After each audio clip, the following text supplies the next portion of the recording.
మరి మనం ఫిజిక్స్ గత క్వశ్చన్ పేపర్లు తీసుకున్నట్లయితే ఎలా అడుగుతున్నారు? గత ప్రీవియస్ పేపర్లు తీసుకున్నట్లయితే అది తెలంగాణ కావచ్చు, ఏపీలో కావచ్చు, అది కానిస్టేబుల్ ఎగ్జామ్ కావచ్చు, ఎస్ఐ ఎగ్జామ్ కావచ్చు. ఈ ఎస్ఐ కంటే అసలు కానిస్టేబుల్ ఎగ్జామ్లో క్వశ్చన్స్ అనేటివి చాలా డిఫికల్ట్గా అడుగుతూ ఉన్నారు. అంటే కానిస్టేబుల్ లెవెల్లో అంత డిఫికల్ట్గా అడుగుతున్నాడు చూడండి. అంటే అంత డిఫికల్ట్గా మనం ప్రిపేర్ అయితే జాబ్ రావడానికి ఛాన్స్ ఉంది. ఇంకోటి ప్రాబ్లమ్స్ కూడా అడుగుతూ ఉన్నాడు. సో గత క్వశ్చన్ పేపర్లో కొన్ని క్వశ్చన్స్ తీసుకున్నట్లయితే ఫిజిక్స్ నుంచి క్వశ్చన్స్ ఎలా అడుగుతున్నాడో చూద్దాం. సో మొదటి క్వశ్చన్ చూద్దాం. ఈ క్రింది వాణిలో సరికాని వ్యాఖ్యను గుర్తించండి అంటున్నాడు. సో కింద 4 ఆప్షన్స్ ఇచ్చాడు, ఇచ్చి దీంట్లో సరికానిది ఏది అంటున్నాడు. మరి కింద ఆప్షన్స్ ఏమిచ్చాడు? మొదటి ఆప్షన్స్ ఏమిచ్చాడు? 4 డిగ్రీ సెంటీగ్రేడ్ వద్ద 4 డిగ్రీ సెంటీగ్రేడ్ ఉష్ణోగ్రత వద్ద నీటి సాంద్రత గరిష్టము అంటున్నాడు. అంటే ఈ పాయింట్ ఎక్కడి నుంచి అడిగాడు? ఈ ఆప్షన్ అనేది ఉష్ణం అనే చాప్టర్ నుంచి ఇచ్చాడు చూడండి. ఉష్ణము అనే చాప్టర్ నుంచి ఇచ్చాడు. రెండో ఆప్షన్ చూడండి, చంద్రునిపై ధ్వని వేగము శూన్యము. అంటే ఇది ఎక్కడి నుంచి ఇచ్చాడు? ధ్వని అనే చాప్టర్ నుంచి ఇచ్చాడు. మూడో ఆప్షన్, కాంతి సంవత్సరము అనేది కాలమునకు ప్రమాణము. ఇది మనము ప్రమాణాలు, కొలతలు ప్రమాణాలలో నేర్చుకుంటాము. అదేవిధంగా కాంతి అనే చాప్టర్లో కూడా వచ్చేస్తుంది. కాబట్టి ఇది కాంతి అనే చాప్టర్లో వచ్చేస్తుంది, అక్కడ వచ్చేస్తుంది. కాబట్టి ఇది కూడా ఒక డిఫరెంట్ టాపిక్ నుంచి అడిగాడు. ఫోర్త్ ఆప్షన్, పాలన చిలికినప్పుడు వెన్న వేరుపడుతుంది. దీనికి కారణం అపకేంద్ర బలము. ఇది ఎక్కడి నుంచి అడిగాడంటే మనకి బలాలు, అభికేంద్ర బలము, అపకేంద్ర బలము, ఇది యాంత్రిక శాస్త్రం నుంచి అడిగాడు. చూడండి, 4 ఆప్షన్లు 4 డిఫరెంట్ టాపిక్స్ నుంచి అడిగాడు. చూడండి ఎంత, చూడండి అంటే ఏదో ఒక మనం చాప్టర్ చదివితే సరిపోదు. చూడండి, 4 చాప్టర్ల నుంచి 4 విభిన్న ఆప్షన్స్ తీసుకొని దాంట్లో మళ్ళీ సరైనది కాదు, సరికానిది గుర్తించండి అంటున్నారు. ఫస్ట్ ఆప్షన్ ఏంటి? 4 డిగ్రీ సెంటీగ్రేడ్ ఉష్ణోగ్రత వద్ద నీటి సాంద్రత గరిష్ట.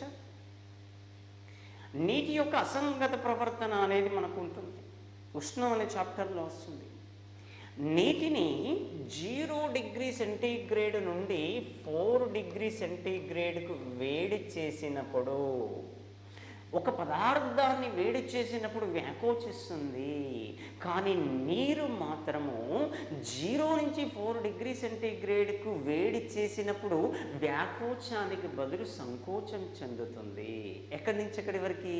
0 నుంచి 4 డిగ్రీ సెంటీగ్రేడ్కి.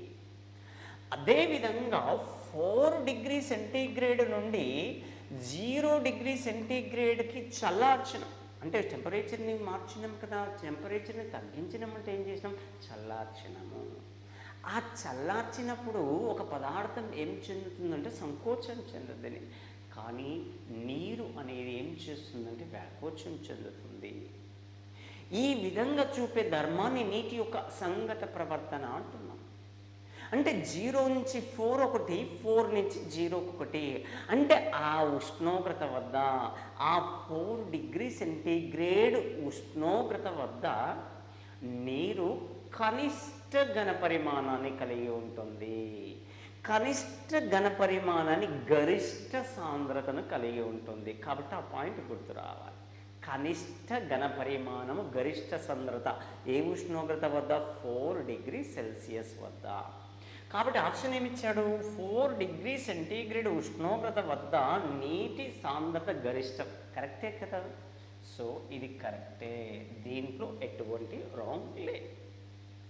ఓకే, మనం రాంగ్ ఉన్నది గుర్తించాలి ఇక్కడ. ఓకే, సెకండ్ ఆప్షన్, చంద్రుని పైన ధ్వని వేగము శూన్యం. అంటే మనకు ఆ ధ్వని ప్రసరణ గురించే తెలిసి ఉండాలి. ధ్వని ప్రసారం జరగాలంటే ఖచ్చితంగా యానకము అవసరం. ఒకరు మాట్లాడిన మాటలు మనం వినగలుగుతున్నామంటే అక్కడ గాలి అనేది అక్కడ తీసుకొచ్చి అక్కడ మన చెవులను చేరవేయడం వల్ల మనం ధ్వని వినగలుగుతున్నాము. అంటే ఖచ్చితంగా యానకము ఉన్నప్పుడు మాత్రమే ధ్వని ప్రసారణ జరుగుతుంది. యానకము లేనప్పుడు ధ్వని ప్రసరణ జరగదు.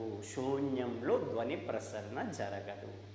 మరి చంద్రుని పైన తీసుకున్నట్లయితే ఎటువంటి వాతావరణం లేదు కదా, అది మనకు తెలుసు ఆ విషయం. మరి వాతావరణం లేదు కాబట్టి యానకం లేదు, యానకం లేదు కాబట్టి ధ్వని వేగము ప్రసారం జరగదు. అంటే ధ్వని వేగం ఎంత? శూన్యము. ఎక్కడ? చంద్రుని పైన. కాబట్టి చంద్రుని పైన ధ్వని వేగము శూన్యము. ఓకే కదా, కరెక్టే ఇచ్చాడు. కాబట్టి ఇది కూడా కరెక్టే ఉంది. థర్డ్ ఆప్షన్, కాంతి సంవత్సరము అనేది కాలమునకు ప్రమాణము అంటున్నారు. ఇక జనాలు ఏం చేస్తుంటారంటే, ఇక్కడ కాంతి సంవత్సరం అని కనబడ్డది కదా, సంవత్సరం అని కనబడింది కాబట్టి సంవత్సరం దేనికి ప్రమాణము? మనకందరికీ తెలుసు, డైలీ లైఫ్లో యూజ్ చేస్తుంటాం, కాలానికి ప్రమాణము. ఆ కాలానికి ప్రమాణం కాబట్టి అది కూడా కరెక్టే ఉంది అనుకుంటుంటాం. కానీ అదే పప్పులో కాలేయడము. కాబట్టి కాంతి సంవత్సరంలో సంవత్సరం ఉంది, కానీ అది కాలానికి ప్రమాణం కాదు, అది దూరానికి ప్రమాణము. ఆ విషయం తెలిసి ఉండాలి. కాబట్టి కాంతి సంవత్సరం అనేది కాలానికి ప్రమాణం కాదు. దేనికి ప్రమాణము? దూరాన్ని కొలవడానికి ఉపయోగించే ఒక ప్రమాణము. నక్షత్రం నుండి భూమికి మధ్య గల దూరాన్ని కొలవడానికి ఉపయోగించబడే ప్రమాణమే కాంతి సంవత్సరము. ఒక కాంతి సంవత్సరము అంటే శూన్యంలో 1 సంవత్సర కాలంలో కాంతి ప్రయాణం చేసిన దూరము. 1 సంవత్సర కాలంలో, 1 సంవత్సరం అంటే దాదాపు 365 రోజులు. మరి 365 రోజులు అంటే మరి ఒక రోజు అంటే 24 గంటలు, 1 గంట అంటే 60 నిమిషాలు, 1 నిమిషం అంటే 60 సెకండ్లు. ఇంటూ 1 సెకండ్ కాలంలో కాంతి ఎంత వేగంతో ప్రయాణం చేస్తుంది? 3 × 10⁸ మీటర్ పర్ సెకండ్ అంటాం. కాబట్టి 3 × 10⁸ మీటర్ల దూరం ప్రయాణిస్తుంది 1 సెకండ్ కాలంలో. దాన్ని కాంతి సంవత్సరము. అది దూరానికి ప్రమాణము, కాలానికి ప్రమాణం కాదు. కాబట్టి ఈ ఆప్షన్ అనేది రాంగ్గా కనబడుతుంది. ఓకే, నెక్స్ట్ ఆప్షన్ చూద్దాం. పాలను చిలికినప్పుడు వెన్న వేరుపడుతుంది, దీనికి కారణం అపకేంద్ర బలం. సో అపకేంద్ర బలము అంటే ఏమిటంటే, సో అభికేంద్ర బలము, అపకేంద్ర బలం ఉంటుంది. ఒక వస్తువు వృత్తాకార మార్గంలో తిరుగుతూ ఉన్నప్పుడు కేంద్రకం వైపు ఆకర్షించే బలాన్ని మనం అభికేంద్ర బలము అంటాము. ఆ కేంద్రకం నుండి దూరంగా నెట్టివేయబడే బలాన్ని మనం ఏమంటామంటే అపకేంద్ర బలము అంటాం.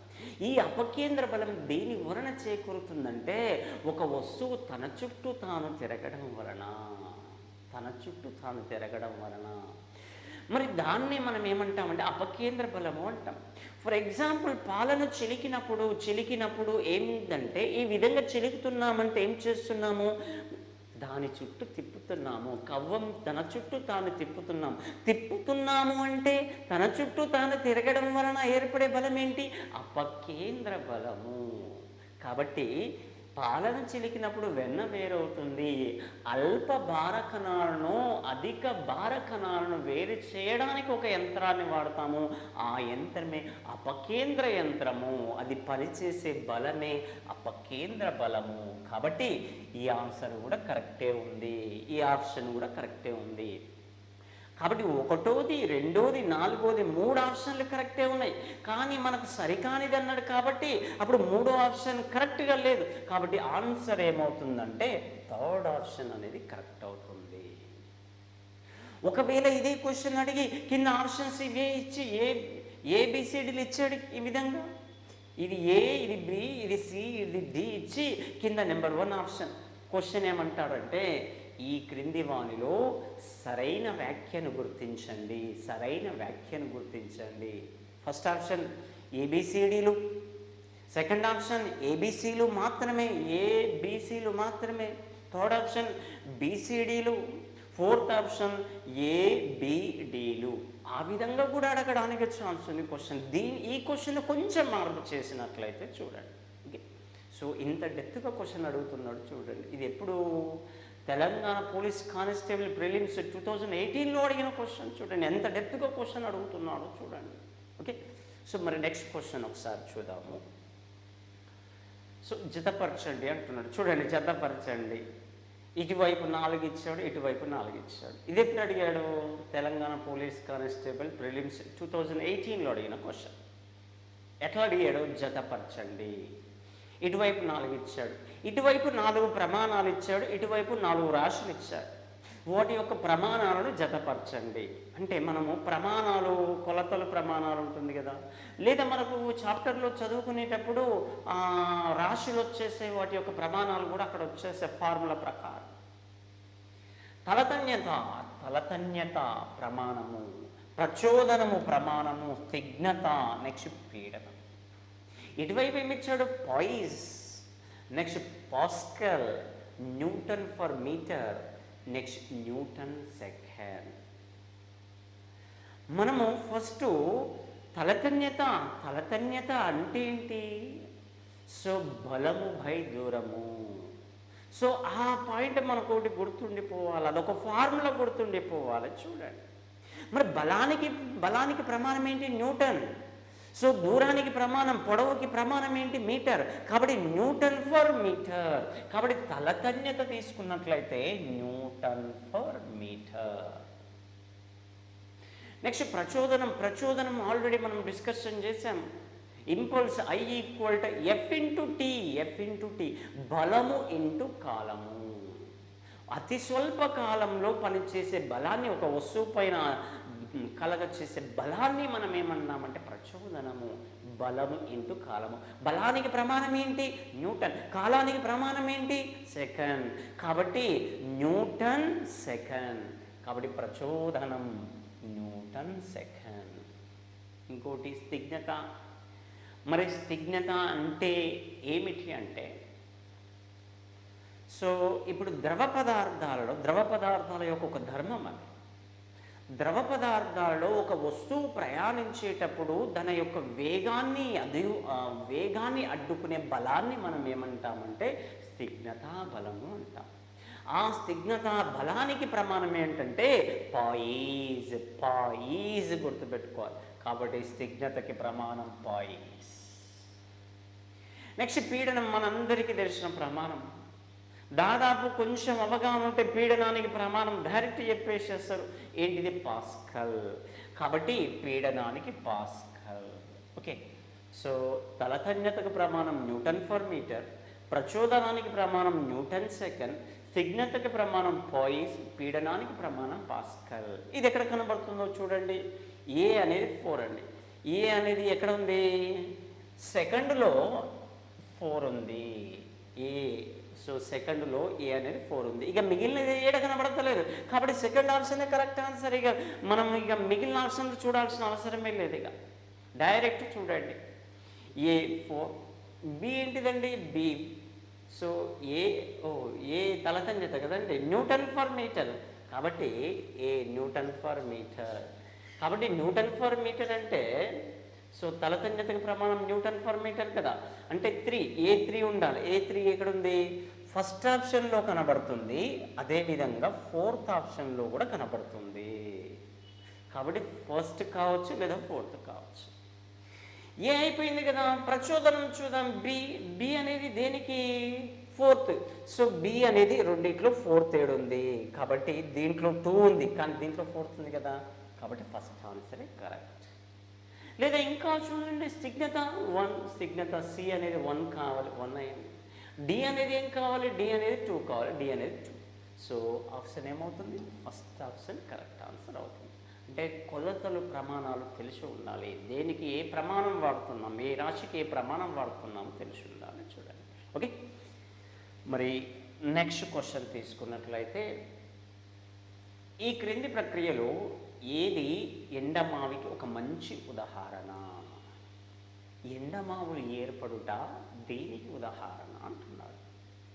ఇది తెలంగాణ పోలీస్ కానిస్టేబుల్ మెయిన్స్ 2019లో అడిగిన క్వశ్చన్. ఇది ఏ చాప్టర్కి సంబంధించిన క్వశ్చన్ అంటే, కాంతి అనే చాప్టర్. కాంతి యొక్క ధర్మాలు, ఒక 9 ధర్మాలు ఉంటాయి. ఆ 9 ధర్మాలలో ఒక ధర్మం గురించి అడిగాడు. అందుకనే ఆ ధర్మాల యొక్క అప్లికేషన్స్ అన్నీ గుర్తుపెట్టుకోవాలి.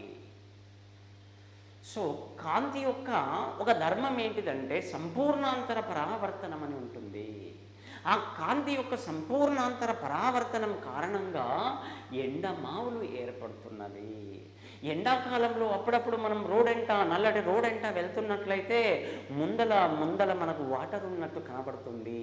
నిజంగా అక్కడ వాటర్ ఉన్నాయా అని దగ్గరికి వెళ్ళి చూస్తే వాటర్ ఉండదు. అక్కడ ఏదో వాటర్ ఉన్నట్టు మెరిసినట్లు కనబడుతుంది. ఆ కనబడడానికి ప్రధాన కారణం ఏంటంటే కాంతి యొక్క సంపూర్ణాంతర పరావర్తనమే.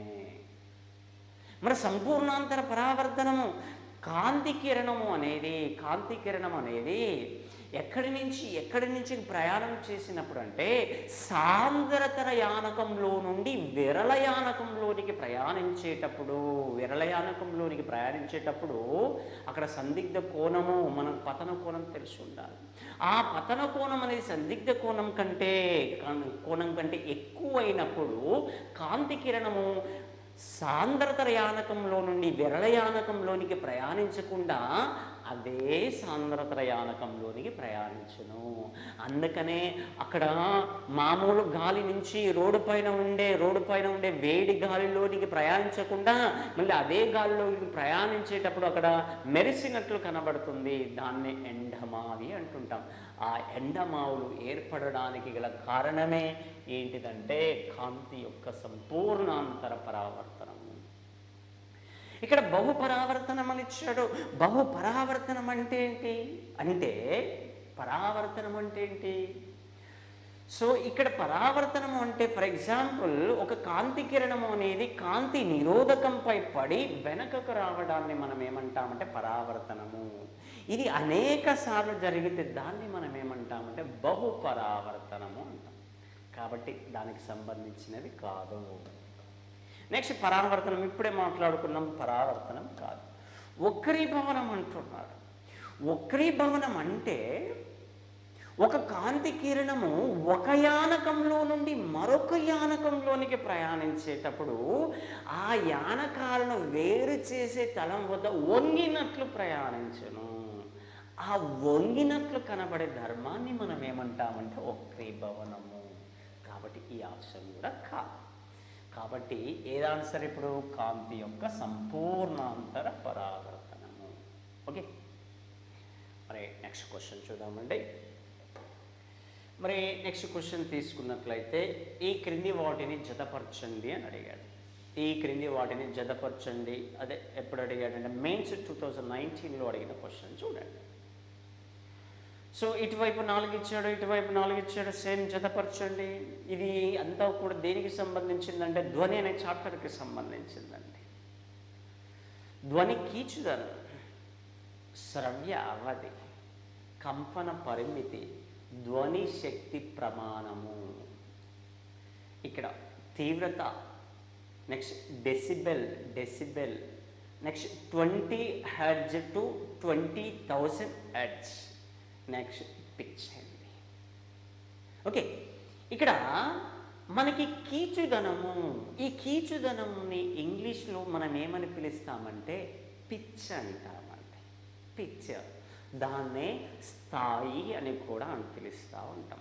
స్థాయి, కీచుదనము, ఇంకోటి పిచ్ అని పిలుస్తూ ఉంటాం. కాబట్టి దాని నేమ్ గుర్తుంటే అయిపోతుంది ఇక్కడ.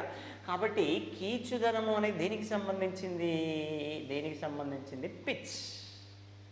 కాబట్టి దాని పేరే అడిగాడు చూడండి అక్కడ డైరెక్ట్. ఇంకోటి ఏంటి? శ్రవ్య అవధి. అంటే మనము ఎంత ధ్వనిని వినగలము, ఎటువంటి ధ్వని, ఎంత పౌనపుణ్యం గల ధ్వనులను వినగలము, దాన్ని మనం ఏమంటామంటే శ్రవ్య అవధి. కాబట్టి ఆ శ్రవ్య అవధి యొక్క పౌనపుణ్యం ఎంత? 20 హెర్ట్జ్ నుండి 20,000 హెర్ట్జ్. అదే పరశ్రావ్యాలేమో 20 హెర్ట్జ్ కంటే తక్కువ, 20,000 కంటే ఎక్కువ ఉంటేనేమో అతిధ్వని అంటాం. ఇక్కడ శ్రవ్య మనం వింటున్నాము ఓన్లీ మనం ఎక్కడ అంటే 20 హెర్ట్జ్ నుండి 20,000 హెర్ట్జ్ వరకు మాత్రమే. కాబట్టి శ్రవ్య అవధి, కాబట్టి 20 హెర్ట్జ్ టు 20,000 హెర్ట్జ్. నెక్స్ట్ ఏంటి? కంపన పరిమితి. మరి పిచ్ అనేది దేని ఆధారంగా మనం చెప్తాం, దేనిపైన ఆధారపడుతుందంటే పౌన పుణ్యం పైన ఆధారపడుతుందండి. సంగీత స్వరాల యొక్క లక్షణాలు ఒక 3 ఉంటాయి. ఒకటి పిచ్, రెండోది తీవ్రత, మూడోది నాణ్యత. పిచ్ అనేది దేనిపైన ఆధారపడి ఉంటుందంటే పౌనపుణ్యం పైన ఆధారపడి ఉంటుంది. అదే తీవ్రత దేనిపైన ఆధారపడి ఉంటుందంటే కంపన పరిమితి పైన ఆధారపడి ఉంటుంది. అంటే కంపన పరిమితి ఆధారంగా చెప్తా ఉంటాము ఎవరిని? తీవ్రతని.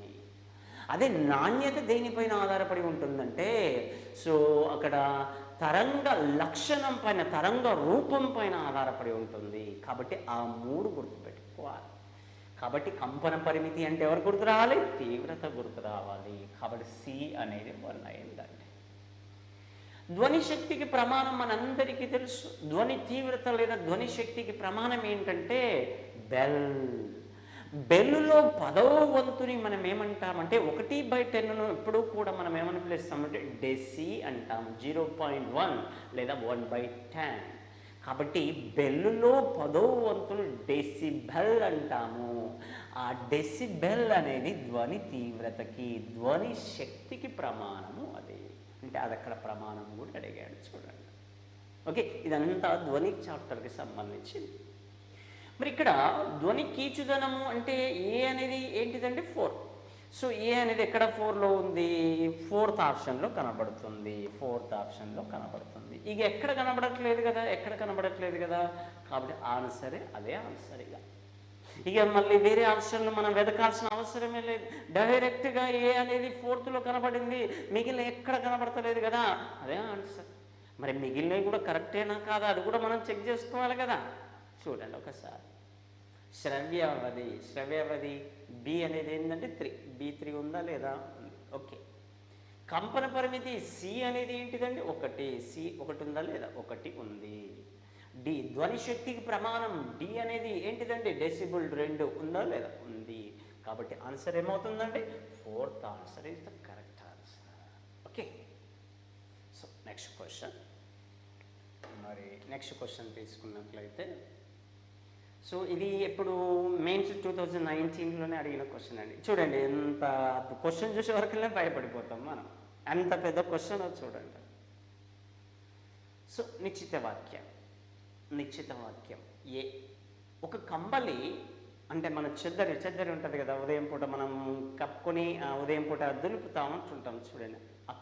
ఆ కంబలిని కర్రతో కొట్టినప్పుడు అప్పుడప్పుడు మనం ఏం చేస్తామంటే మన ఇంట్లో ఉండే పరుపు ఉంటుంది కదా, బెడ్ ఉంటుంది కదా, దాన్ని కూడా తీసుకొచ్చి బయటేసి కొడతా ఉంటాం, కర్రతో కొడతా ఉంటుంటాం.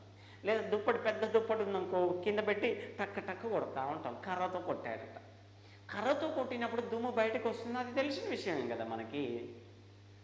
ఎందుకు వస్తుంది అనేది మనకు కావాలి కారణం. గమన స్థితిలో కానీ నిశ్చల స్థితిలో కానీ ఉన్న వస్తువు తన స్థితిలో మార్పును వ్యతిరేకించే ధర్మాన్ని జడత్వము అంటాము. కాబట్టి ఏ నిశ్చిత వాక్యం ఏమిచ్చాడో, ఒక కంబలిని కర్రతో కొట్టినప్పుడు దుమ్ము బయటికి వస్తుంది. కారణం కారణం. గమన స్థితిలో కానీ నిశ్చల స్థితిలో కానీ ఉన్న వస్తువు తన స్థితిలో మార్పును వ్యతిరేకించే ధర్మాన్ని జడత్వం అంటాము. చూడండి, మనకు జడత్వం యొక్క డెఫినేషన్ ఇక్కడ చెప్పాడు. ఒక వస్తువు తన యొక్క స్థితిని మార్చుకోలేని ధర్మాన్ని మనం ఏమంటామంటే జడత్వము అంటాము. తన యొక్క స్థితిని మార్చుకోలేదు. అది నిశ్చల స్థితిలో ఉంటే నిశ్చల స్థితిలోనే ఉంటుంది, గమన స్థితిలో ఉంటే గమన స్థితిలోనే ఉంటుంది. దానిని మనం జడత్వం అంటాము. కాబట్టి ఇక్కడ ఆర్ అనేది ఏముందంటే కరెక్ట్గానే ఉంది. మరి దానికి వివరణ అవుతుందా కాదు? కర్రతో కొట్టినప్పుడు మనకు బయటకు వస్తుంది, దుమ్ము బయటకు వస్తుంది. కాబట్టి ఇది కరెక్టే, నెక్స్ట్ రీజన్ కూడా కరెక్టే. మరి ఈ రీజన్ అనేది నిశ్చిత వాక్యానికి సరైన వివరణ అవుతుందా కాదా? చూడండి, ఒక దుప్పటిని మనం కొట్టాం కదా, కొట్టినామంటే దుప్పటి ఏ స్థితిలో ఉంది?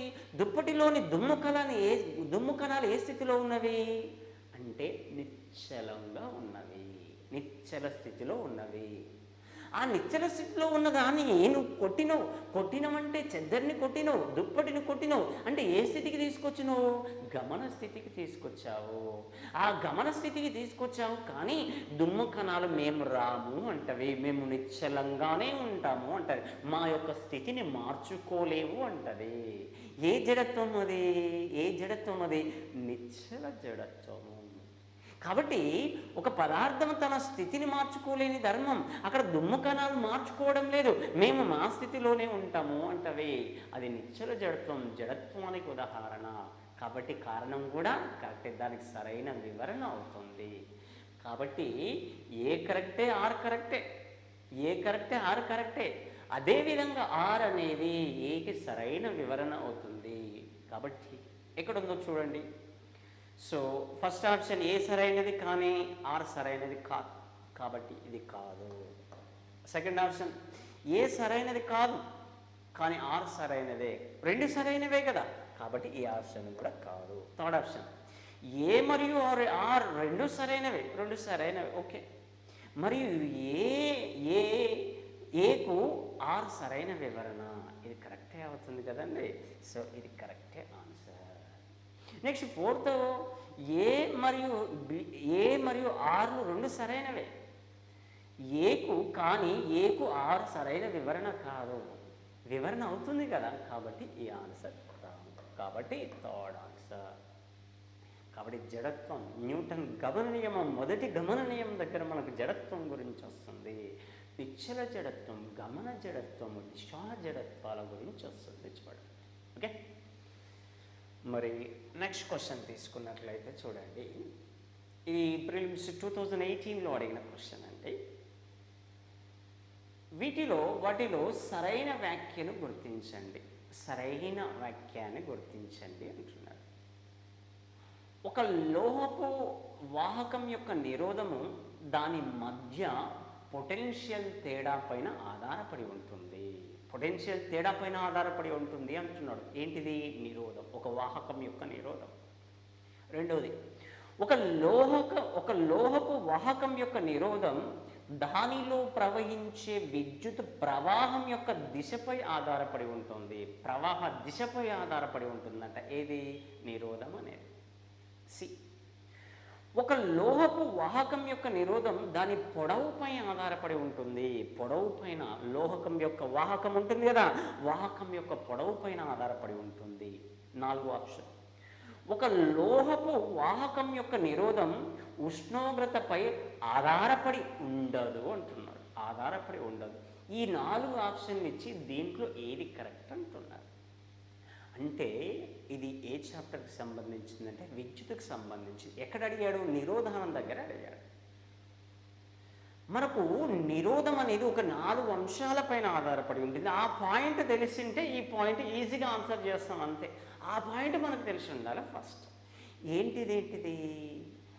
ఆర్ అనేది, నిరోధము అనేది 4 అంశాలపైన ఆధారపడి ఉంటుంది. Number one R proportional to L. R proportional to L. రెండోది ఏమిటంటే ఆర్ ప్రపోర్షనల్ టు 1/a. మూడోది ఏమిటంటే ఉష్ణోగ్రత. నాలుగోది ఏమిటంటే స్వభావము, పదార్థం యొక్క స్వభావం. ఈ 4 అంశాలపైన ఆధారపడి ఉండేది ఏమిటంటే నిరోధము. కాబట్టి ఈ 2 ఇంపార్టెంట్, బాగా గుర్తుపెట్టుకోవాలండి ఈ రెండింటి దగ్గర. మొదటిది ఏంటిది? నిరోధం అనేది వాహకం యొక్క పొడవుకు అనులోమానుపాతంలో ఉంటుంది. రెండోది ఏంటి? మధ్యచ్ఛేద వైశాల్యానికి విలోమానుపాతంలో ఉంటుంది. ఆ 2 పాయింట్స్ బాగా గుర్తుందా? కాబట్టి ఫస్ట్ది ఏమిచ్చాడు? నిరోధం దాని మధ్య పొటెన్షియల్ తేడా పైన ఆధారపడి ఉందా అంటే లేదు కదా. రెండోది ఏంటి? ఒక లోహం యొక్క వాహకం యొక్క నిరోధం దాంట్లో ప్రవహించే విద్యుత్ ప్రవాహ దిశ పైన, అసలు విద్యుత్ ప్రవాహం పైనే ఉండదు, కాబట్టి ఇది కూడా మనకు సంబంధించినది కాదు. మూడోది, ఒక లోహపు వాహకం యొక్క నిరోధం దాని పొడవుపై ఆధారపడి ఉంటుందా ఉండదా? ఆధారపడి ఉంటుంది. కాబట్టి ఇది ఆన్సర్ కరెక్ట్ ఆన్సరే. సరైనది ఇది అన్నాడు కాబట్టి థర్డ్ ఆన్సర్ కరెక్ట్. మరి ఫోర్త్ ఆప్షన్ కూడా ఒకసారి చెక్ చేద్దాం, అది కూడా కరెక్టే ఉందా. ఒక లోహపు వాహకం యొక్క నిరోధము ఉష్ణోగ్రతపై ఆధారపడి ఉండదు అంటున్నాడు. కాబట్టి కానీ ఆధారపడి ఉంటుంది కదా, కాబట్టి ఇది కూడా రాంగ్ ఇచ్చాడు. సో ఫోర్త్ ఆప్షన్ ఏమి ఇచ్చాడు, ఒక లోహపు యొక్క వాహకం యొక్క నిరోధము ఉష్ణోగ్రతపై ఆధారపడి ఉండదు అన్నాడు. కానీ ఇక్కడ ఆధారపడి ఉంటుంది కదా, కాబట్టి ఫోర్త్ ఆన్సర్ తప్పిచ్చాడు. కాబట్టి మనకు కరెక్ట్ ఆన్సర్ ఏంటిది, third answer is the correct answer. Okay, next చూద్దాం. చంద్రుని ఉపరితలంపై 6 కేజీల ద్రవ్యరాశి గల వస్తువు బరువు ఎంత అంటున్నాడు. భూమి యొక్క జీ విలువ 10 మీటర్ పర్ సెకండ్ స్క్వేర్ అని ఇచ్చాడు. అతనే ఇచ్చాడు. చూడండి, ప్రాబ్లం అడిగాడు. ఇప్పుడు ఇది ఏపీ పోలీస్ కానిస్టేబుల్ ప్రిలిమ్స్ 2018లో అడిగిన క్వశ్చన్. చంద్రుని ఉపరితలంపై ఒక వస్తువు 6 కేజీలు ఉంది, అయినా దాని బరువు ఎంత అంటున్నాడు, దాని భారం ఎంత అంటున్నాడు. బరువు అంటే ఏంటి, భారం. ద్రవ్యరాశి, భారం, ఈ రెండు బాగా గుర్తుపెట్టుకోవాలి. భారము అనేది జీ విలువపై ఆధారపడి ఉంటుంది. విశ్వంలో జీ విలువ అనేది ప్రదేశాన్ని బట్టి మారుతూ ఉంటుంది, కాబట్టి భారం కూడా మారుతుంది. కానీ ద్రవ్యరాశి విశ్వంలో ఎక్కడైనా కాన్స్టెంట్గా ఉంటుంది. ఇది జీ విలువ పైన ఆధారపడి ఉండదు, ఎప్పుడైనా కాన్స్టెంట్. ఏంటి, ద్రవ్యరాశి విలువ. ద్రవ్యరాశి ఇచ్చి బరువును కనుక్కోండి అంటున్నాడు. మరి జీ విలువ గుర్తుపెట్టుకోవాలి. భూమి జీ విలువ 9.8 మీటర్ పర్ సెకండ్ స్క్వేర్, కానీ ఇక్కడ 10 ఇచ్చాడు కాబట్టి 10. మరి భూమి జీ విలువలో చంద్రుని యొక్క జీ విలువ 6 రెట్లు తక్కువగా ఉంటుంది, ఎక్కువ కాదు, 6 రెట్లు తక్కువగా ఉంటుంది. ఎవరి దగ్గర, చంద్రుని దగ్గర.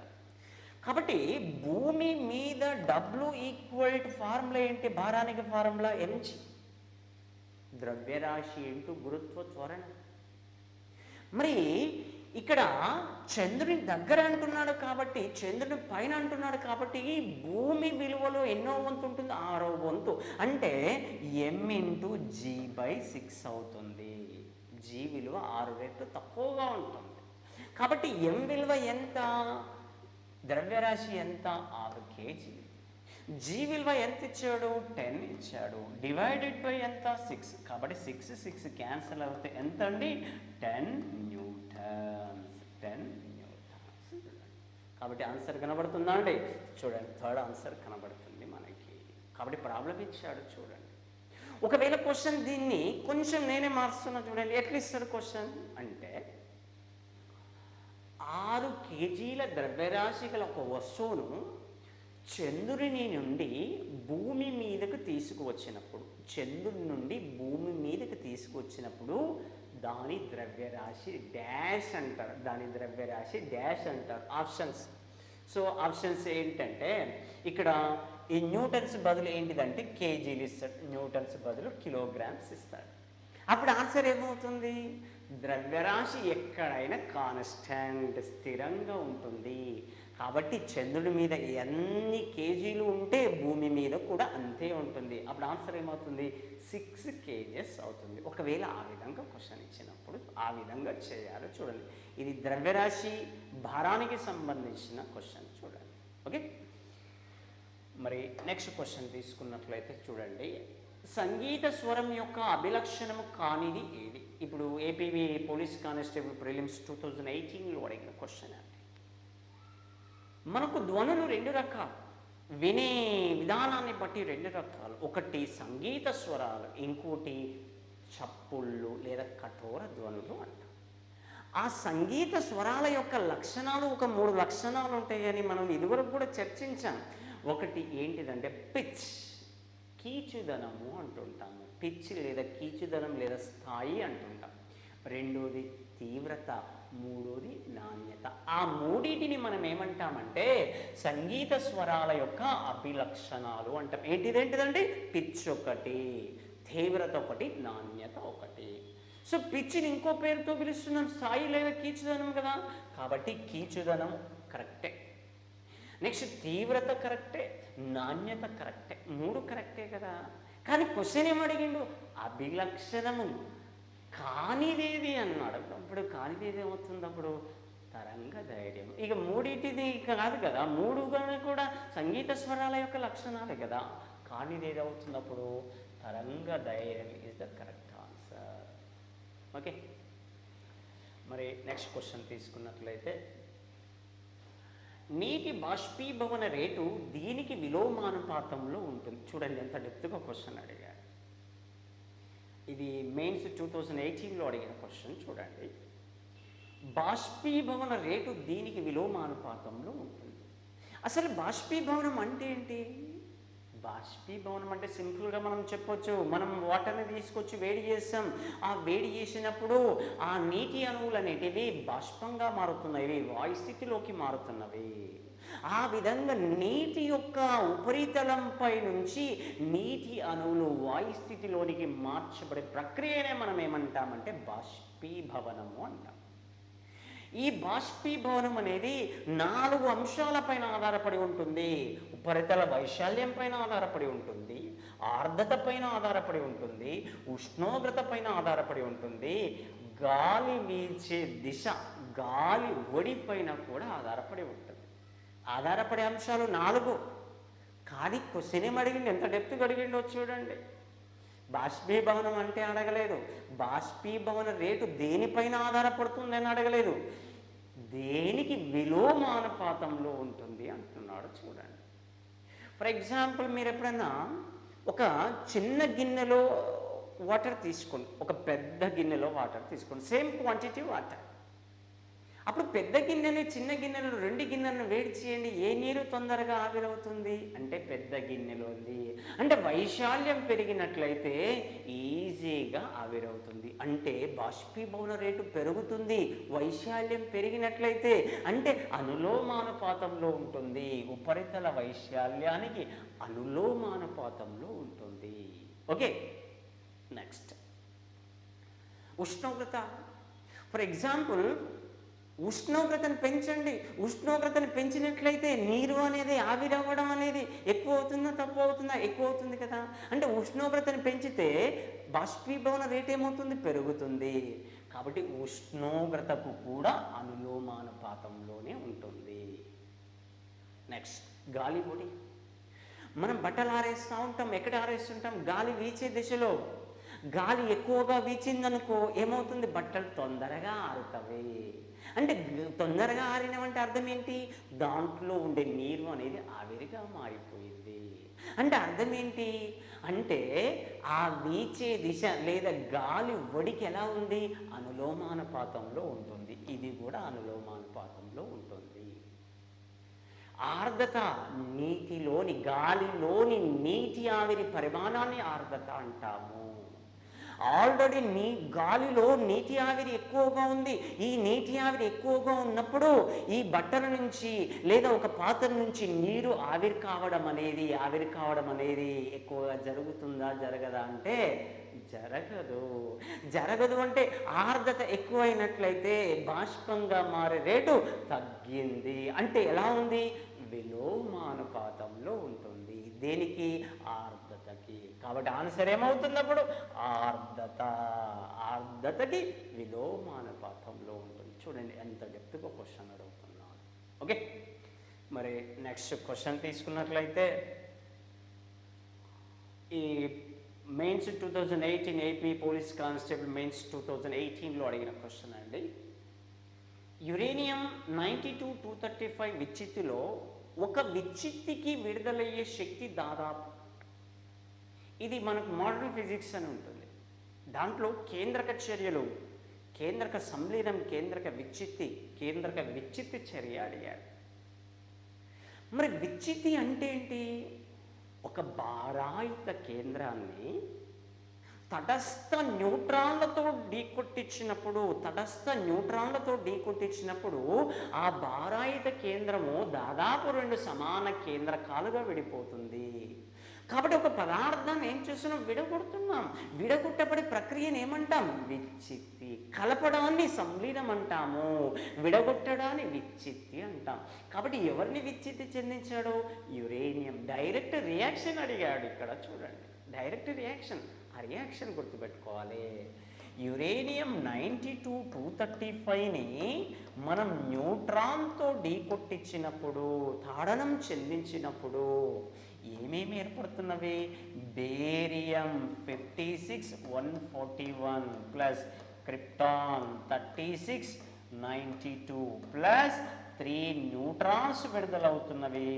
అదేవిధంగా 200 MeVల శక్తి విడుదలవుతుంది, మెగా ఎలక్ట్రాన్ వోల్ట్స్ శక్తి విడుదలవుతుంది. కాబట్టి అడిగిన క్వశ్చన్ ఏంటి, యురేనియం 92-235 విచ్చితిలో ఒక విచ్చితే జరిగింది కదా, ఒక తాడనం జరిపించినాం, ఒకటే విడిపోయింది కదా. కాబట్టి ఒక విచ్చితి జరిగింది, ఎంత శక్తి విడుదల ఉందండి, 200 MeV. డైరెక్ట్ రియాక్షన్ గుర్తుపెట్టుకుంటే సరిపోతుంది ఇక్కడ. కాబట్టి 200 MeV. MeV అనగా మెగా ఎలక్ట్రాన్ వోల్ట్స్ గుర్తుపెట్టుకోవాలి. ఇక్కడ ఏర్పడే కేంద్రకాలు ఏంటివి, బేరియం, క్రిప్టాన్. కాబట్టి ఎన్ని న్యూట్రాన్లు విడుదలవుతున్నాయి, మళ్ళీ 3 న్యూట్రాన్లు విడుదలవుతున్నవి చూడండి. సో ఇది ఒకటి గుర్తుపెట్టుకోవాలి, రియాక్షన్ అడిగాడు చూడండి. ఓకే, మరి నెక్స్ట్ క్వశ్చన్ తీసుకున్నట్లయితే, ఒక తీగ పదార్థం యొక్క విశిష్ట నిరోధము. ఇందాకనేమో నిరోధం అడిగాడు, ఇప్పుడు విశిష్ట నిరోధం అడిగాడు. ఇది ఇప్పుడు ఏపీఎస్ఐ ప్రిలిమ్స్ 2018లో అడిగిన క్వశ్చన్ అండి. మరి విశిష్ట నిరోధము అంటే ఫస్ట్ మనకు ఒకటి ఇంతకుముందు చెప్పాను కదా, నిరోధము 4 అంశాలపైన ఆధారపడి ఉంటుంది. దాంట్లో 2 అంశాలు బాగా గుర్తుపెట్టుకోవాలని చెప్పాం. పొడవు ఒకటి, మధ్యచ్ఛేద వైశాల్యం. పొడవుకేమో అనులోమానుపాతంలో ఉంటుంది, మధ్యచ్ఛేద వైశాల్యానికేమో విలోమానుపాతంలో ఉంటుంది. R proportional to L/A. ఇక్కడ ప్రపోర్షనల్ టు తీసేసుకుంటే సంథింగ్ కాన్స్టెంట్ రాసుకుంటాము. ఆ కాన్స్టెంట్ R = ρ ఇంటూ L/A. ఇక్కడ ఆ రోని మనం ఏమంటామంటే విశిష్ట నిరోధము అని పిలుస్తూ ఉంటాం. విశిష్ట నిరోధము అంటుంటాం చూడండి. ఆ విశిష్ట నిరోధము అనేది 2 అంశాలపైన మాత్రమే ఆధారపడి ఉంటుంది. ఒకటి పదార్థం యొక్క స్వభావం పైన ఆధారపడి ఉంటుంది, రెండోది ఉష్ణోగ్రత పైన ఆధారపడి ఉంటుంది.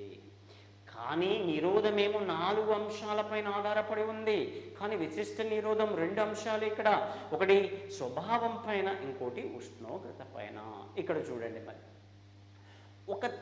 ఆ తీగ పొడవుకు అనులోమానుపాతంలో ఉంటుంది. కరెక్టే, అది ఏది విశిష్ట నిరోధం కాదు, నిరోధము. కానీ ఇక్కడ విశిష్ట నిరోధం అడిగింది కదా, పొడవుకి సంబంధం లేదు. ఓకే, రెండోది ఆ తీగ పొడవుకు విలోమానుపాతంలో ఉంటుంది, ఇది నిరోధం కూడా కాదు కాబట్టి ఇది కాదు. మూడోది ఆ తీగ పదార్థంపై మాత్రమే ఆధారపడి ఉంటుంది, పదార్థ స్వభావం అని చెప్పాను కదా, కాబట్టి ఆన్సర్ ఇది ఆన్సర్ అవుతుంది, థర్డ్ ఆన్సర్. ఫోర్త్ ఆప్షన్ కూడా ఒకసారి చెక్ చేద్దాం. ఆ తీగ మధ్యచ్ఛేద వైశాల్యానికి అనులోమానుపాతంలో ఉంటుంది, కాదు కదా, కాబట్టి మధ్యచ్ఛేదానికి సంబంధం లేదు. ఇంకోటి ఒకవేళ ఉష్ణోగ్రత ఇస్తే ఉష్ణోగ్రత కూడా కరెక్టే అవుతుంది చూడండి. ఇది విద్యుత్ అనే చాప్టర్కి సంబంధించిన క్వశ్చన్ అండి. ఓకే, మరి నెక్స్ట్ క్వశ్చన్ తీసుకున్నట్లయితే, కాంతి గాలి నుండి నీటిలోకి ప్రయాణించినప్పుడు ఈ క్రింది వానిలో ఏది మార్పు చెందదట. ఏపీ పోలీస్ కానిస్టేబుల్ ప్రిలిమ్స్ 2018లో అడిగాడు. వేగం ఒకటే, తరంగ ధైర్యము, పౌనపున్యం ఒకటే, వేగము మరియు పౌనపున్యము. కాబట్టి మనకు తరంగం యొక్క లక్షణాలు ఒక 5 లక్షణాలు ఉంటాయండి. ఒకటి, నెంబర్ 1 తరంగ ధైర్యం, నెంబర్ 2 పౌనపున్యం, నెంబర్ 3 కంపన పరిమితి, నెంబర్ 4 డోలనావర్తన కాలం, లాస్ట్వి వేగం అండి. ఒక యానకం నుండి మరొక యానకంలోనికి ప్రయాణించినప్పుడు మారని ఒకే ఒక తరంగ లక్షణం ఏంటిదంటే పౌనపున్యము మాత్రమే. పౌనపున్యం మాత్రమే ఇంపార్టెంట్. కాబట్టి ఇక్కడ కాంతి అనేది గాలి నుండి నీటిలోకి ప్రయాణించింది అంటే ఇండైరెక్ట్గా అడిగాడు మనకి. యానకం మారింది అనేది ఇవ్వలే. ఏమిచ్చాడు? నీటి నుండి గాలి నుండి నీటిలోనికి ప్రయాణించింది. యానకము మారినప్పటికీ మారని తరంగ లక్షణం మనకు అది తెలిసి ఉండాలి. ఇది ఇండైరెక్ట్గా ఇచ్చాడు, ఒక కాంతి కిరణము ఆ విధంగా ఇచ్చాడు, ఇండైరెక్ట్గా ఇచ్చాడు. కాబట్టి ఆ మారని ఒకే ఒక తరంగ లక్షణం ఏంటంటే పౌనపున్యం. కాబట్టి ఆన్సర్ ఏంటిదండి? పౌనపున్యం. డైరెక్ట్ బిట్ అండి, డైరెక్ట్ ఆన్సర్. చూడండి. ఓకే, నెక్స్ట్ క్వశ్చన్ తీసుకున్నట్లయితే చూడండి ప్రాబ్లం ఇచ్చాడు. పెద్దగా ఉండేవరకల్లా అసలు ఏంటిది అన్నట్టు అయిపోతుంటాడు. చూడండి, ఒక మోనోక్రోమాటిక్ రేడియేషన్ను భూమి నుండి దూరంగా ఉన్న గ్రహంపై కిరణపుంజం చేశారు. ఒక మోనోక్రోమాటిక్ రేడియేషన్ ఏం చేశారు? భూమి నుండి దూరంగా ఉన్న గ్రహంపైకి పంపారట. అది పరావర్తనం చెంది ఆ రేడియేషన్ ఆ గ్రహంపైకి పరావర్తనం చెంది అక్కడికి వెళ్ళి మళ్ళీ భూమికి చేరింది. 7 నిమిషాల తర్వాత భూమిని చేరినది. ఒకవేళ సిగ్నల్ యొక్క వేగము 3 × 10⁸ మీటర్/సెకండ్. అంటే ఎంత వేగంతో పంపించారట సిగ్నల్ని? 3 × 10⁸ మీటర్/సెకండ్ వేగంతో పంపించారట. అయితే భూమి మరియు గ్రహం మధ్య ఉన్న దూరం మీటర్లలో ఎంత అంటున్నాం.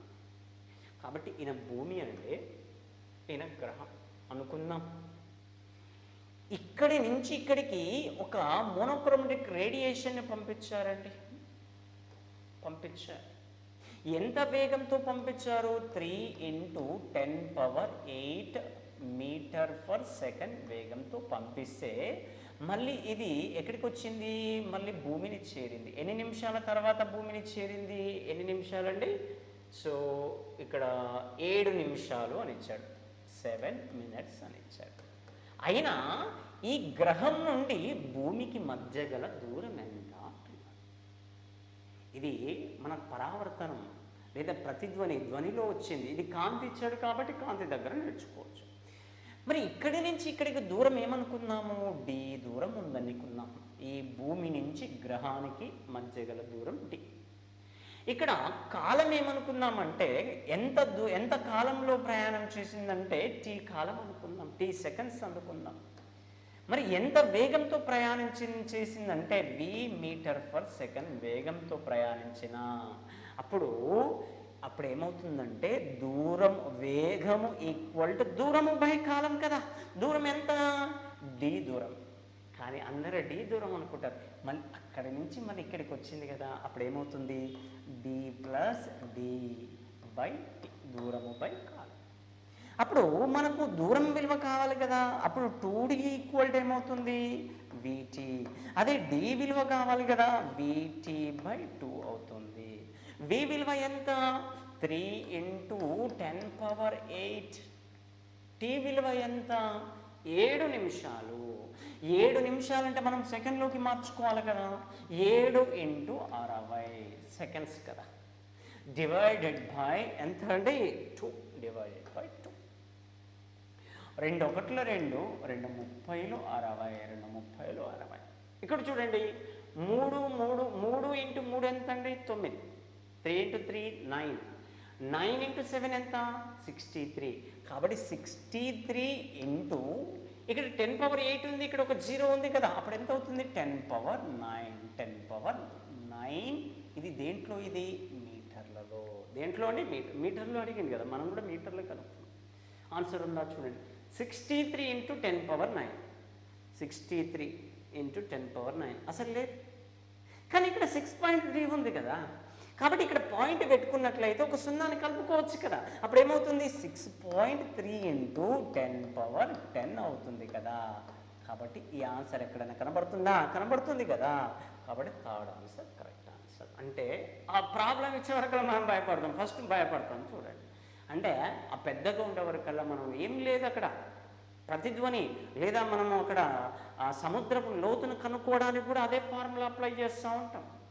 లోయల యొక్క లోతు లేదా ఒక భవనం ఎత్తైన 2 భవనాల మధ్య దూరం లేదా ఎత్తైన 2 కొండల మధ్య దూరం కనుక్కోవడానికి కూడా ఇదే ఫార్ములా అప్లై చేస్తూ ఉంటుంటాం. చూడండి. ఓకే, సో నెక్స్ట్ క్వశ్చన్ తీసుకున్నట్లయితే 2 కేజీల ద్రవ్యరాశి గల ఒక దిమ్మెను భూమి నుండి 2 మీటర్ల ఎత్తినప్పుడు ఆ ఎత్తు వద్ద ఆ దిమ్మె స్థితి శక్తి జౌళ్లలో ఎంత అంటున్నారు. బ్రాకెట్లో ఏమిచ్చాడంటే జీ విలువ ఇచ్చాడు 9.8 మీటర్ పర్ సెకండ్ స్క్వేర్. ఇది ఏపీ పోలీస్ కానిస్టేబుల్ ప్రిలిమ్స్ 2016లో అడిగిన క్వశ్చన్. మరి ఇది భూమి అండి. ఈ భూమి పైన 2 కేజీల ద్రవ్యరాశి గల ఒక వస్తువు ఉంది, 2 కేజెస్ ఉంది. ఈ వస్తువునంట దిమ్మెను ఎక్కడి నుంచి భూమి నుంచి ఎక్కడికి తీసుకెళ్ళాడు, 2 మీటర్ల పైకి తీసుకెళ్ళాడండి. సో ఇక్కడ పెట్టేశాడు. సో ఎన్ని మీటర్ల దూరం ఉంది ఇది, 2 మీటర్ల దూరం ఉంది. అయినా స్థితిజ శక్తి జౌళ్లలో ఎంత?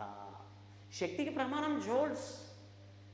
మరి ఇక్కడ మరి స్థితిజ శక్తికి ప్రమాణం ఏంటి, స్థితి శక్తికి ఫార్ములా ఏంటి? Potential energy is equal to m into g into H.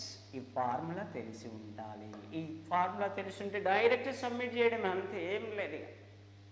ఎం విలువ ఎంత, 2 కేజీలు 2 ఇంటూ జీ విలువ ఎంత ఇచ్చాడు, జీ విలువ ఎంత ఇచ్చాడు చూడండి. సో 9.8 ఇచ్చాడు, 9.8 ఇంటూ హెచ్ విలువ ఎంత ఇచ్చాడు, 2 మీటర్లు అన్నాడు. కాబట్టి 2 మీటర్లు. కాబట్టి 2 2 జా ఎంత అండి, 4. కాబట్టి 4 ఇంటూ 9.8 అండి. సో 4 ఎంబులు 32, 4 ఎంబులు 32, 4 తొమ్మిదిలో 36, 36 3 ఎంత, 39. కాబట్టి 39.2 అండి. కాబట్టి 39.2 జౌల్స్ అన్నమాట. కాబట్టి మనకు ఫస్ట్ ఆన్సరే కనబడుతుంది. అంటే ప్రాబ్లం ఇచ్చాడు. స్థితి శక్తికి ఫార్ములా ఏంటి, గతిజ శక్తికి ఫార్ములా ఏంటి గుర్తుపెట్టుకోవాలి. గతిజ శక్తి అన్నప్పుడు ½ mv² గుర్తుపెట్టుకోవాలి. స్థితిజ శక్తి అన్నప్పుడు mgh గుర్తుపెట్టుకోవాలి. ఓకే, మరి నెక్స్ట్ క్వశ్చన్ తీసుకున్నట్లయితే నిశ్చిత వాక్యం. క్రికెట్ ఆటగాడు అతివేగంగా తన వైపుకు వచ్చే బంతిని పట్టుకొనుటకు తన చేతులను వెనకకు లాగుతారు. అంతే కదా, ఫీల్డర్లు ఏం చేస్తారు, ఆ బాల్ని క్యాచ్ పట్టేటప్పుడు ఆ చేతులను వెనకకు లాగుతూ ఉంటారు. అది కరెక్టే. సో ఏ అనేది కరెక్టే ఉందండి. నెక్స్ట్ బంతిని రీజన్ ఏమంటున్నాడు అంటే బంతిని తప్పిపోకుండా పట్టుకొనుటకు, పట్టుకొనుట కానీ వెనకకి లాగేది దెబ్బ తగలకుండా ఉండడం కోసం వెనకకి లాగారు. మరి దెబ్బ తగలకుండా ఉండాలంటే ఏం చేయాలి? ఇది మనకు ప్రచోదనము అని ఉంటుందండి. స్వల్పకాలంలో ఒక వస్తువుపై అధిక బరువును అధిక బలాన్ని ప్రయోగించడాన్ని ఏమంటామంటే ప్రచోదనము అంటాం. మరి ఈ ప్రచోదన కాలము పెంచినట్లయితే ప్రచోదన ప్రభావం తగ్గుతుంది. కాబట్టి మనకు దెబ్బ తగలదు. అందుకని మనం క్యాచ్ పట్టేటప్పుడు చేతులను వెనకకు లాగడం వలన కాలాన్ని పెంచినము.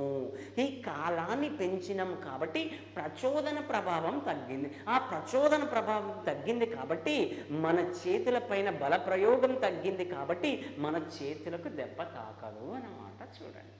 కానీ బంతిని తప్పిపోకుండా ఉండడానికి అన్నాడు. కాదు కదా. కాబట్టి ఇది కరెక్ట్ కాదు, అసలు రీజన్ కాదు, కరెక్ట్ కూడా కాదు. కాబట్టి ఏ మాత్రమే కరెక్టు, ఆర్ అనేది కరెక్ట్ కాదు. చూడండి, ఫస్ట్ ఆప్షన్ ఏ మరియు ఆర్లు 2 నిజం మరియు ఏకి ఆర్ సరైన వివరణ, ఇది కాదు. రెండవది ఏ మరియు ఆర్లు 2 నిజం కానీ ఏకి ఆర్ సరైన వివరణ కాదు. మూడోది ఏ నిజం కానీ ఆర్ తప్పు. కరెక్టే కదండి, థర్డ్ ఆన్సర్. ఫోర్త్ ఆన్సర్ ఏ తప్పు కానీ ఆర్ నిజం కాదు కదా. కాబట్టి ఇది ప్రచోదనం అనే అప్లికేషన్స్లో మనకు వచ్చేస్తూ ఉంటుందండి. ఆ ప్రచోదనం అంటే ఏంటి, ప్రచోదనం యొక్క అప్లికేషన్స్ తెలిస్తే మనం ఈజీగా చేయడానికి ఛాన్స్ ఉంది. మరి నెక్స్ట్ క్వశ్చన్ తీసుకున్నట్లయితే 40 డిగ్రీ సెల్సియస్ వద్ద గల 500 ml నీటిని అంతే పరిమాణం గల 70 డిగ్రీ సెల్సియస్ వద్ద గల నీటికి కలిపినప్పుడు ఫలిత ఉష్ణోగ్రత విలువ ఎంత అంటున్నాడు. ఇది 2016లో అడిగిన క్వశ్చన్ అండి. ఫర్ ఎగ్జాంపుల్ ఇదొక వాటర్ అండి, ఎంత 500 ml అండి, 500 ml ఉంది. ఏ ఉష్ణోగ్రత వద్ద ఉంది? 40 డిగ్రీ సెల్సియస్ వద్ద ఉంది. దీనికి ఎంత కలిపాడు? అంతే పరిమాణం అంటున్నాడు. అంతే పరిమాణం అంటే ఎంత? 500. ఆడ 500 ఇచ్చిండు. ఆ 500 ఇచ్చే వరకు మనల్ని కన్ఫ్యూజన్ చేస్తూ ఉంటుంటాడు. కాబట్టి 500, అది కూడా 500 అంతే పరిమాణము. ఏ వాటర్ని కలిపాడు? 70 డిగ్రీ సెల్సియస్ వద్ద ఉన్న వాటర్ని కలిపాడు. అయినా కలిపిన తర్వాత ఈ మిశ్రమం యొక్క ఫలిత ఉష్ణోగ్రత ఎంత అంటున్నాడు. ఇక ఈ విధంగా అంతే పరిమాణం గల రెండు పదార్థాలను కలిపినప్పుడు ఫలిత ఉష్ణోగ్రతను కనుక్కోవడానికి ఒక సూత్రం ఉంటుంది. T1 + T2/2, T1 + T2/2. అప్పుడు T1 విలువ ఎంత? 40 డిగ్రీస్ ప్లస్ T2 విలువ ఎంత? 70/2. 40 + 70 ఎంత అండి? 110 డివైడెడ్ బై 2 అంటే ఎంత అండి? 55 డిగ్రీ సెల్సియస్. కాబట్టి ఎక్కడ కనబడుతుందండి? Second answer.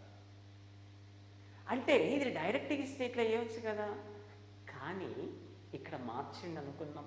ఇక్కడ 500 ml అని ఇచ్చాడు. ఇక్కడ అంతే నీటిని కాకుండా ఒక 200 ml లేదా 100 ml అని ఇచ్చాడు. అప్పుడు ఎట్లా చేయాలి? ఈ సూత్రం వేస్తే ఆన్సర్ రాదు. అప్పుడు ఏ సూత్రం వాడాలి అంటే మిశ్రమాల సూత్రము అని ఉంటుంది. ఇది ఉష్ణం సంబంధించిన చాప్టర్ అండి. మిశ్రమాల సూత్రము ఏంటిదంటే M1T1 ఫలిత ఉష్ణోగ్రత T = M1T1 + M2T2/T1 M1 + M2. ఇది వేయాలండి. ఇది వేస్తే వచ్చేస్తుంది అన్నమాట. చూడండి మళ్ళీ ఇక్కడ. సో M1 M2లు కాన్స్టెంట్గా సమానమైనప్పుడు అప్పుడు ఏమవుతుంది? మళ్ళీ ఈ ఫార్ములా వచ్చేస్తుంది. చూడండి ఇక్కడ M1 M2లు కాన్స్టెంట్ అయినాయి అనుకో, సమానమైనవి అనుకో, ఇక్కడ M అవుతుంది, కామన్గా M1 అవుతుంది. అప్పుడు T1 + T2 కింద M1 M + M కదా, 2M. MM క్యాన్సిల్ అయితే ఏమవుతుందండి? 2 మిగులుతుంది. కాబట్టి T1 + T2/2 డైరెక్ట్గా వాడచ్చు. ఎప్పుడు అది సమాన పరిమాణం అన్నప్పుడు. ఒకవేళ పరిమాణం డిఫరెంట్గా ఇచ్చిందనుకో ఈ ఫార్ములా అప్లై చేయాలి. చూడండి. Okay, next. ఒక వ్యక్తి సరైన దృష్టి కొరకు డాక్టర్ 2D కటకాన్ని వాడమని సలహా ఇచ్చారు. దాని నాభ్యంతరం విలువ సెంటీమీటర్లలో ఎంత? అంటే ఒక డాక్టర్ దగ్గరికి మనం వెళ్ళినప్పుడు 2D కటకాన్ని వాడమని చెప్పాడు. అయినా ఆ కటకం యొక్క నాభ్యంతరం విలువ సెంటీమీటర్లలో ఎంత అంటున్నారు. అంటే కటకం యొక్క సామర్థ్యానికి ఒక ఫార్ములా ఉంటుంది. ఆ కటకం యొక్క సామర్థ్యము P = ఫార్ములా 1/F అండి. 1/F. ఇది దేంట్లో అంటే మీటర్లలో. అదే సెంటీమీటర్లో P = 1/, ఇక్కడ 100/F. ఇది దేంట్లో అంటే సెంటీమీటర్లలో.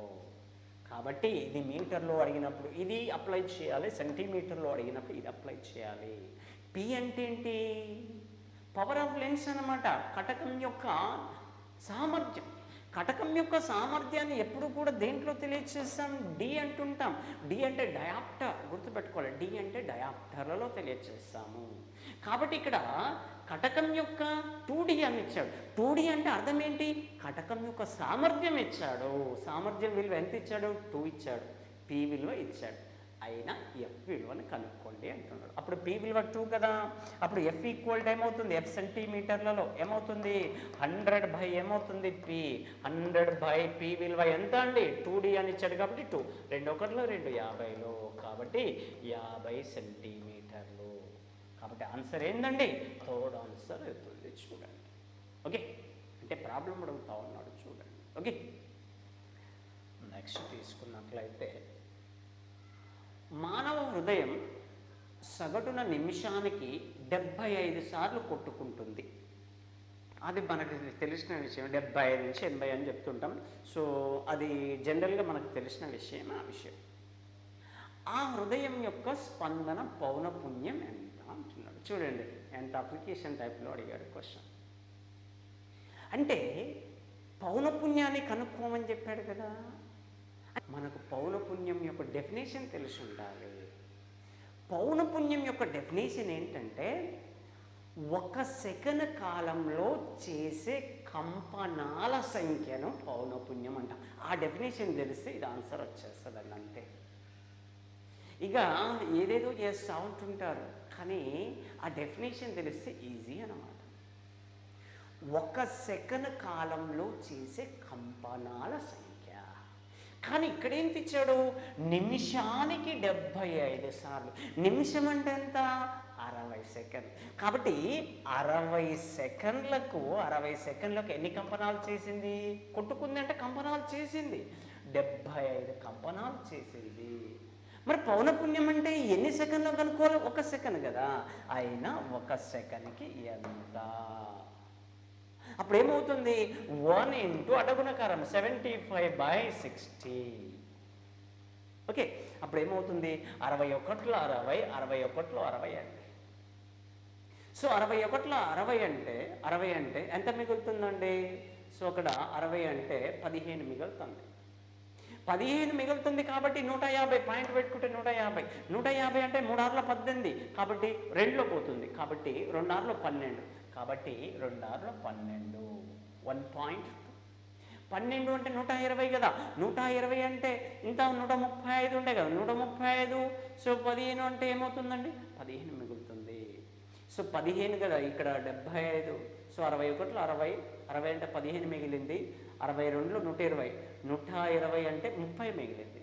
300 అంటే 5 6ల 30 కదా. కాబట్టి 5. కాబట్టి 1.25 పౌనపుణ్యానికి ప్రమాణం హెర్ట్జ్. కాబట్టి ఇది 1.25 కనబడుతుందా అండి? ఫస్ట్ ఆన్సరే కనబడుతుంది. చూడండి, అంటే చూడండి, ఆ డెఫినేషన్ ఆధారంగా క్వశ్చన్ అడిగారు. అంటే ఆ డెఫినేషన్ తెలిస్తే మనం చేయగలం. చూడండి.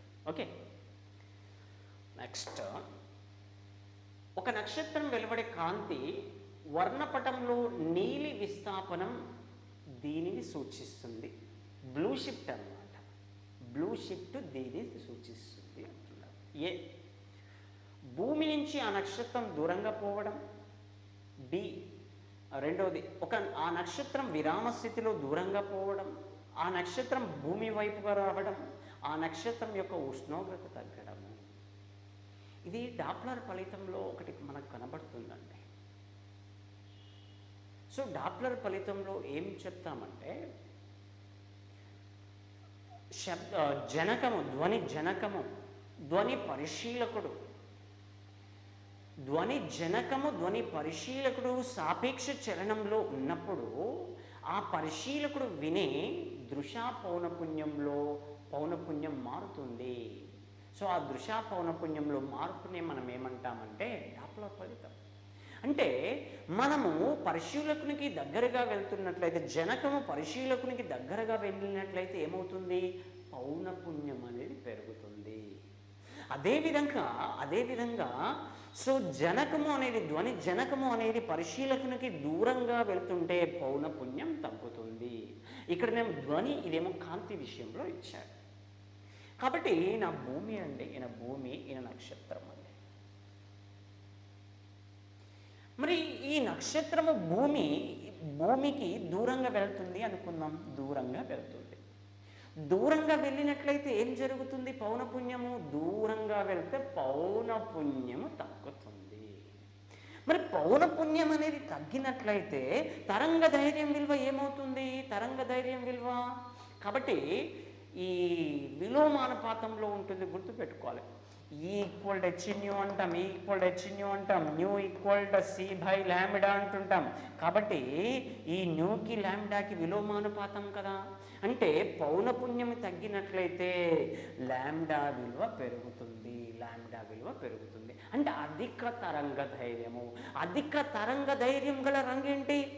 ఎరుపు రంగు, ఎరుపు రంగు.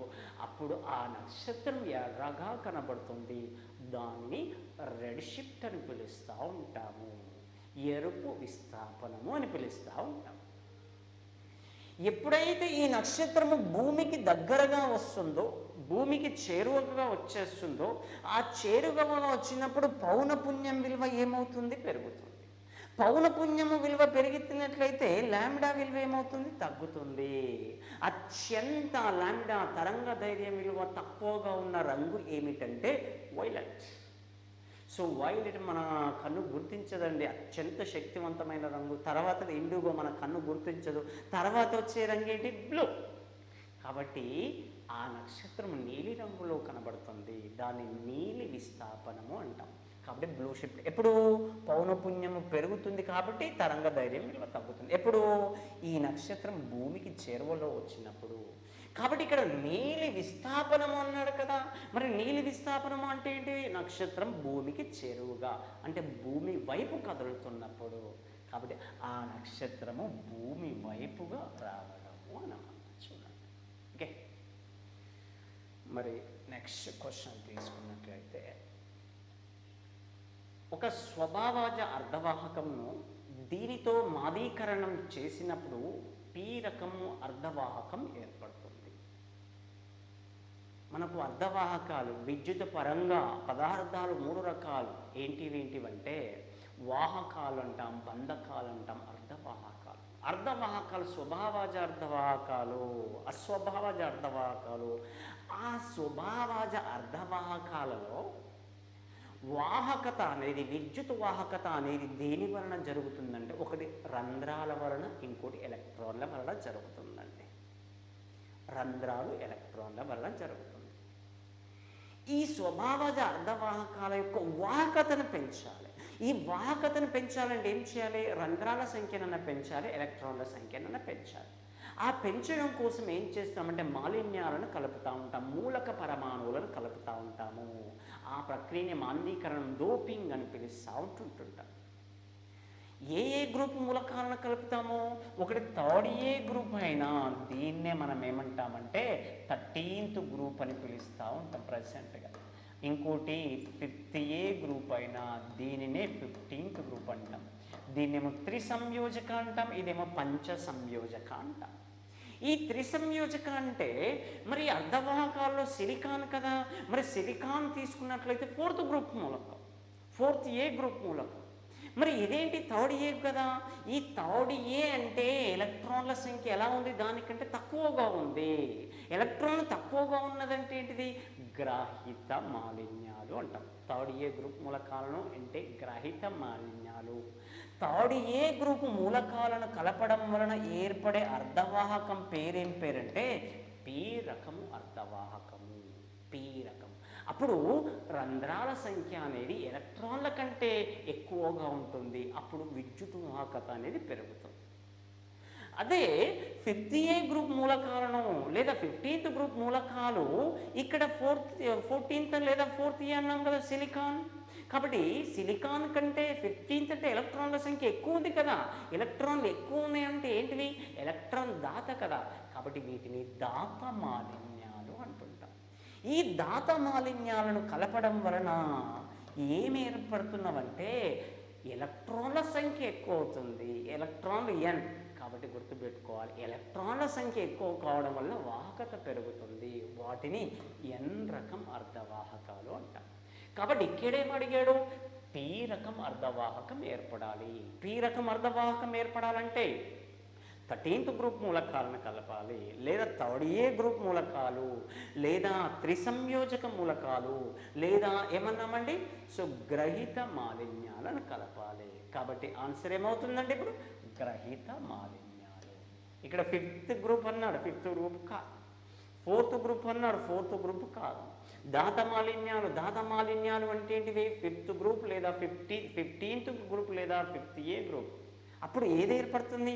ఎన్ రకం. కానీ ఇచ్చిందేంటి? పి రకం అడిగాడు. కాబట్టి ఇది ఎప్పుడు అడిగాడండి? ఏపీఎస్ఐ ప్రిలిమ్స్ 2016లో అడిగిన క్వశ్చన్ చూడండి. సో ఈ విధంగా మనకి క్వశ్చన్స్ ఫిజిక్స్ నుంచి ఈ విధమైన క్వశ్చన్స్ అడుగుతూ ఉన్నాడు. అంటే ప్రాబ్లమ్స్ అడుగుతున్నాడు, అప్లికేషన్ టైప్లో అడుగుతున్నాడు, మ్యాచ్ ద ఫాలోయింగ్ టైప్లో అడుగుతున్నాడు, ఏబిసిడీలు ఇచ్చి ఏది సరైనవి అంటున్నాడు, ఏది సరికానిది అంటున్నాడు, లేదా నిశ్చిత వాక్యం కారణం ఇచ్చి ఏది సరైనది, ఆ విధంగా క్వశ్చన్స్ అడుగుతూ ఉన్నాడు చూడండి. ఓకే.